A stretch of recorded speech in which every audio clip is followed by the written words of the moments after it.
I never thought the happiest day of my life would turn into the worst family betrayal I could imagine. There I was sitting in my brand new three-bedroom house, holding those keys I had worked 8 years to earn. 8 years of saving every penny, skipping vacations, eating ramen dinners, just to make this dream come true. The walls still smelled like fresh paint and possibility. Then my phone rang.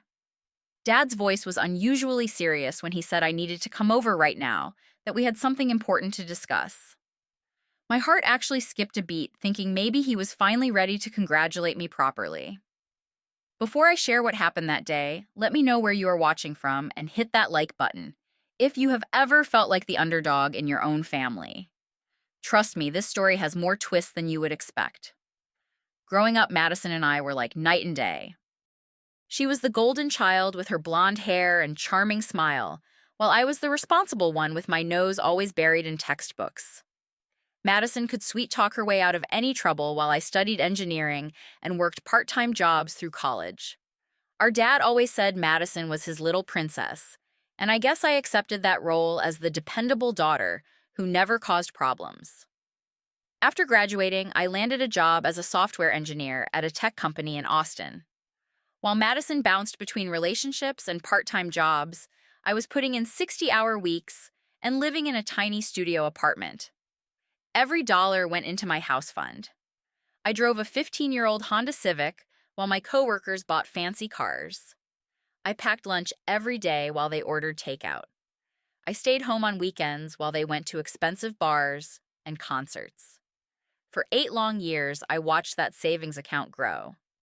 $285,000 for a beautiful house in a safe suburban neighborhood with good schools. 3 bedrooms, 2 bathrooms, a small yard where I could finally plant the garden I had dreamed about since college. When I got the keys last month, I cried right there in the real estate office. This was proof that hard work and sacrifice actually paid off. When I pulled into Dad's driveway that evening, I noticed Madison's silver BMW was already there. That was strange because she lived in Phoenix now with her second husband. The house looked exactly the same as my childhood, with its wide front porch and the oak tree where Dad had hung a swing for us 20 years ago. I walked up those familiar steps wondering why Madison had driven all the way from Arizona without telling me she was coming. Dad answered the door with an expression I had never seen before. Usually he was either smiling or mildly annoyed about something trivial like the neighbor's dog barking. This time he looked almost nervous, like he was preparing for a difficult conversation. Madison was already seated on the living room couch, staring down at her hands, instead of greeting me with her usual dramatic hug and complaints about whatever was going wrong in her life that week. The living room felt different somehow. Dad sat in his leather recliner, the one Mom had bought him before she passed away 5 years ago. Madison kept fidgeting with her wedding ring, turning it around and around on her finger. I took my usual spot on the love seat, the same place I had sat for family meetings since I was a teenager. Dad cleared his throat and began by congratulating me on the house. But something was off about his tone. It lacked the warmth and pride I had hoped to hear. Instead, it sounded almost apologetic, like he was checking an item off a list before moving on to more pressing matters. Madison finally looked up and gave me a weak smile that did not reach her eyes. Then Dad shifted in his chair and said the words that made my stomach drop. Madison was going through some difficulties, he explained. She and Jake were having serious problems, and she might need to move back to Texas with little Emma. I looked over at Madison, who had started crying silently. This was when I first felt that familiar tug of guilt and responsibility that had shaped so many of my childhood decisions. What happened next still makes my hands shake when I think about it. Dad leaned forward in his chair and said the most shocking words I had ever heard from his mouth. He wanted me to consider giving Madison my new house because she needed stability for Emma, and I was still young enough to start over and buy another place later. I actually laughed out loud because I thought he was making some kind of joke. But when I looked at his face and saw Madison nodding tearfully, I realized they were completely serious. My father was asking me to hand over the house I had worked 8 years to buy the house I had made countless sacrifices for the house where I had planned to build my future. Dad began explaining his reasoning in that calm, logical tone he used when he thought he was being perfectly reasonable. Madison was 28 years old, with a 4-year-old daughter who needed stability. I was 32, successful in my career, and obviously capable of earning enough money to buy another house in a few years. Madison had already failed at 2 marriages and needed family support more than I did. I sat there listening to him list all the reasons why my dreams mattered, less than my sister's problems, feeling like someone was squeezing my chest tighter with each word. He talked about Madison's struggles as if they were natural disasters instead of consequences of her own choices. He described my success as if it had been easy, as if those 8 years of sacrifice had cost me nothing. Madison finally spoke up, and her voice was shaking as she told me about Emma, constantly asking when they would have a real home again. She described moving from apartment to apartment, never knowing if they would have to pack up and leave again. She talked about Emma's kindergarten teacher expressing concern about all the school changes and how it was affecting her development. As Madison painted this picture of instability and heartbreak, I felt that old familiar guilt creeping in.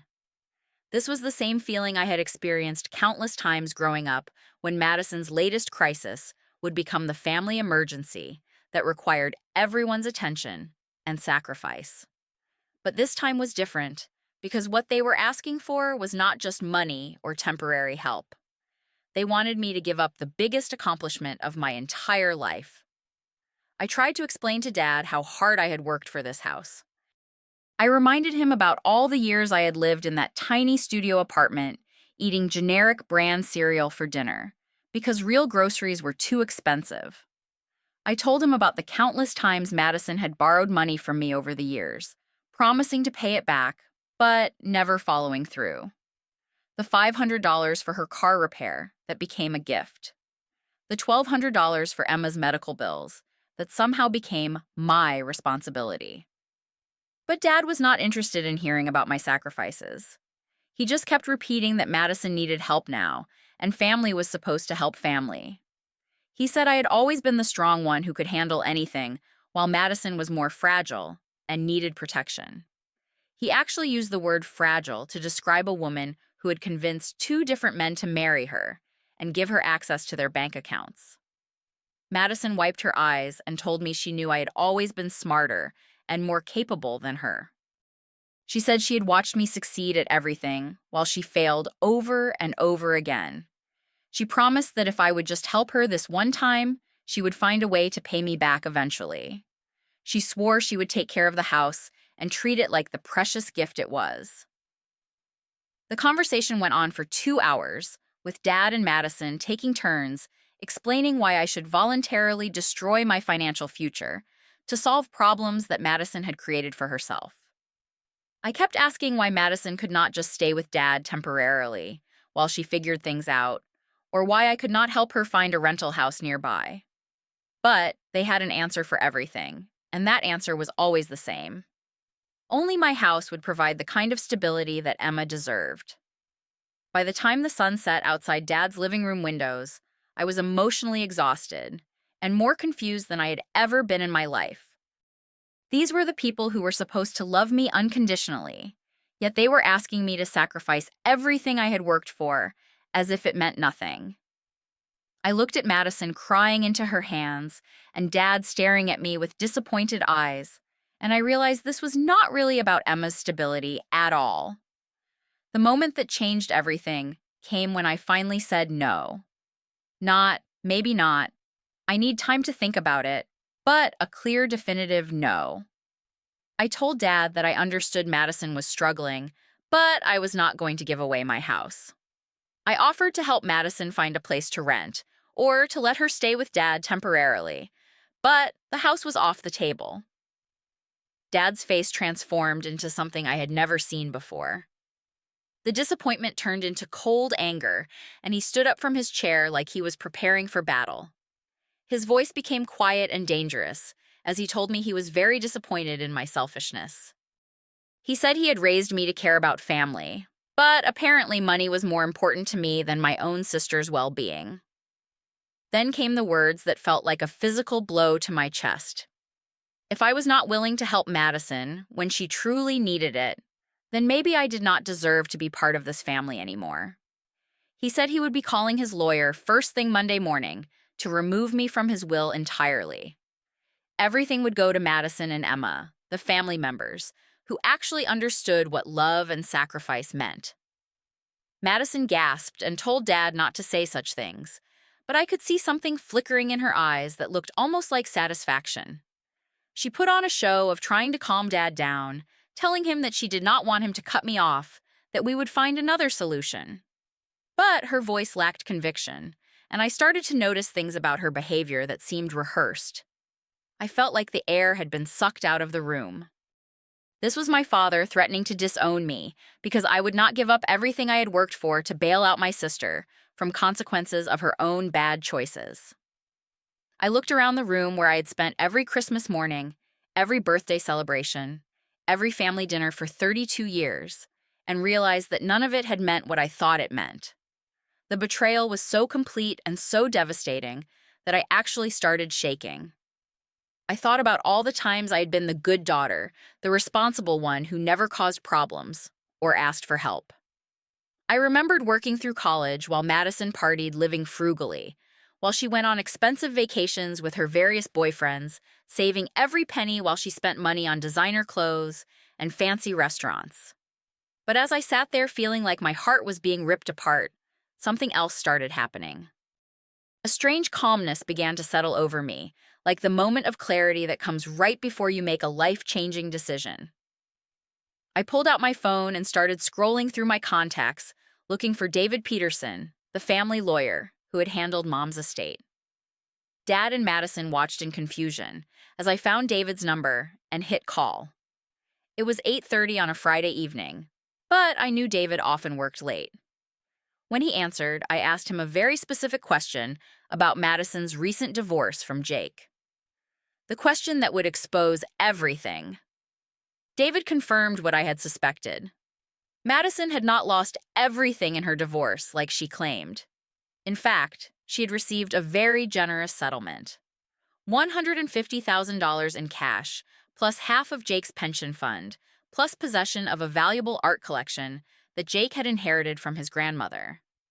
The divorce had actually left Madison significantly wealthier than when she got married. I put the phone on speaker so Dad could hear David explain the details of Madison's settlement. The room became so quiet, I could hear the grandfather clock ticking in the hallway. Dad's face went from angry to confused to horrified as he realized what he was hearing. Madison had lied to him about being destitute. She had lied about losing everything in the divorce. She had manipulated him into believing she was desperate and homeless when she actually had more money than I did. Madison's reaction was immediate and telling. Instead of denying the information or trying to explain, she became defensive and angry. She started shouting that Jake owed her much more than what she got, that the settlement was not fair compensation for everything she had suffered during their marriage. She said the money was for Emma's future, and she could not touch it, which was another lie that David quickly corrected. The truth came pouring out in ugly, devastating waves. Madison had been living in a luxury apartment in Scottsdale, not the modest place she had described to Dad. Emma was enrolled in an exclusive private school that cost $12,000 per year. Madison had just returned from a week-long vacation in Cabo San Lucas, where she had posted dozens of photos on social media showing herself at expensive restaurants and luxury resorts. Dad sank back into his chair, looking 20 years older than he had an hour earlier. He kept asking Madison why she had lied to him, why she had made him believe she was struggling when she was actually living better than most people. Madison tried to deflect by saying that having money did not mean she did not need family support, that Emma still deserved to grow up in a house instead of an apartment. But the manipulation was so transparent now that even Dad could see through it. Madison had come here with a calculated plan to take my house by convincing Dad that she was desperate. She had played on his protective instincts and his obvious favoritism to turn him against me. She had been willing to destroy my relationship with our father just to get something she wanted but did not need. The final revelation came when I showed Dad screenshots from Madison's social media accounts. Photos of Emma playing in the backyard of a beautiful house, not an apartment. Pictures of Madison's new BMW purchased just 3 months earlier. Images of expensive jewelry designer handbags and restaurant meals that cost more than I spent on groceries in a week. Madison's carefully constructed story fell apart completely. She had never been homeless or desperate. She had never lost everything in her divorce. Emma was not suffering from instability or financial hardship. This had all been an elaborate lie designed to steal my house and make me look selfish for refusing to hand it over. Dad looked at Madison with an expression of complete betrayal and asked her how she could have done this to our family. Madison finally dropped the helpless victim act and revealed who she really was. She said I had always gotten everything easily, while she had to fight for scraps. She claimed that I did not deserve the house because I had never had to struggle the way she had. She actually said that my success was unfair and that it was time for things to be more equal between us. What followed was the most painful and liberating conversation of my entire life. Dad turned to me with tears in his eyes and apologized for everything he had said. He admitted that he had been blind to Madison's manipulation for years, that he had enabled her behavior because he thought she needed more help than I did. He said he was ashamed of himself for threatening to disown me and promised to make things right. But the damage was already done, and we all knew it. Madison stormed out of the house screaming that I had ruined everything and that she would never forgive me for exposing her. She said I was jealous of her happiness and had deliberately sabotaged her relationship with Dad. She grabbed her purse and car keys and drove away, tires squealing in the driveway. Dad and I sat in the aftermath of Madison's explosion, both of us emotionally drained and trying to process what had just happened. He asked me if I could ever forgive him for believing Madison's lies and for treating me so unfairly. He said he had always been proud of my accomplishments, but had somehow convinced himself that Madison needed his protection more than I needed his support. I told Dad that forgiveness would take time, but that I was willing to work on rebuilding our relationship if he was truly committed to changing how our family operated. I explained that I had spent my entire life accepting less attention, less support, and less consideration because Madison was supposedly more fragile. But tonight had proven that Madison was not fragile at all. She was calculating, manipulative, and perfectly capable of taking care of herself. The next few months were a period of painful growth and healing for both Dad and me. He reached out regularly to check on me and to share his own process of recognizing how Madison had manipulated family situations for years. We discovered that this was not the first time she had lied about her financial situation. She had borrowed money from our grandmother shortly before she died, claiming she needed help with medical bills when she actually wanted funding for a vacation. Dad rewrote his will to ensure that Madison could not manipulate him into leaving everything to her, but he also made sure both daughters would be treated equally. More importantly, he started setting boundaries with Madison and refusing to enable her dramatic crises. When she called asking for money because her third husband was having financial problems, Dad told her no for the first time in her adult life. My relationship with Madison never recovered, and honestly, I am at peace with that. She cut off all contact with me after that night, blocking me on social media and refusing to attend family gatherings where I would be present.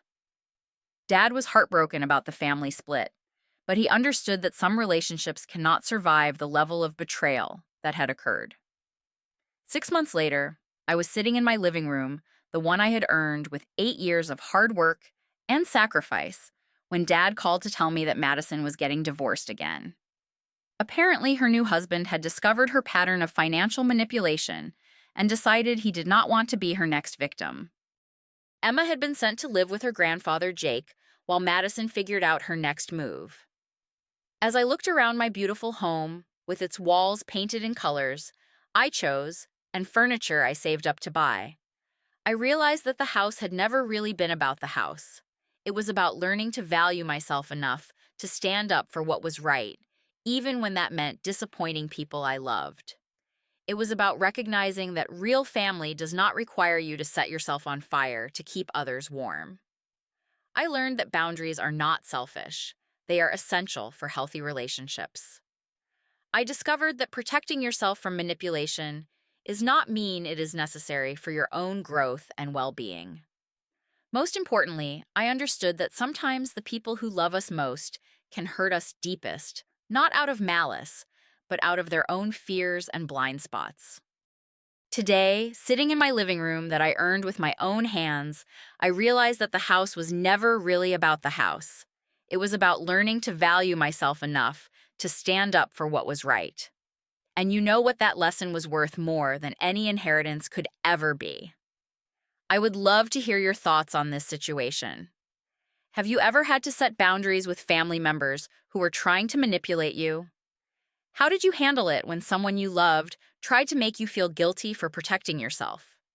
Please share your experiences in the comments below.